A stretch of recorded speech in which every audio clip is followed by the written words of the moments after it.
Қасым-Ата елбасы, Қазақстан халқы ассамблеясы сіздің төрағалығыңызбен қазір қызу жұмыс істеуде. Әсіресе 29 сәуірде өткен Қазақстан халқы ассамблеясының сессиясында бүкіл халық көріп, облыстан келген делегаттар үлкен күш-қуат алып қайтты.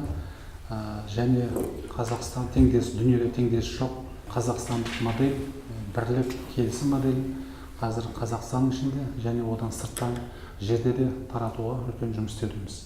Көптеген шаралар өтуде, қызығушылық дүниеде үлкен.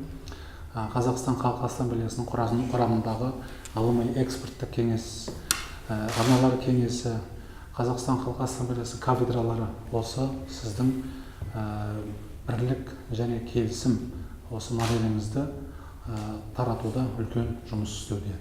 Осы жылдардың ішінде ассамблея елге қажет үлкен орган болып шықты.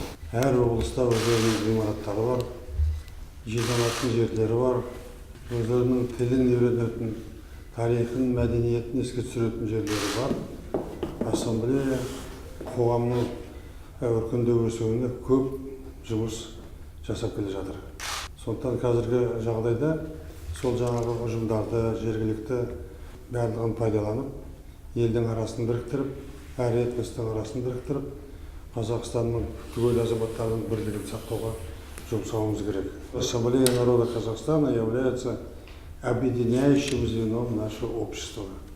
Имеет свои центры во всех регионах, имеет свои дворцы дружбы, и они проводят очень активную работу.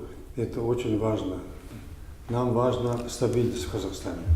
Поэтому объединение усилий, вместе решать трудные вопросы, они есть. И это самое главное для работы ассамблеи на всех местах.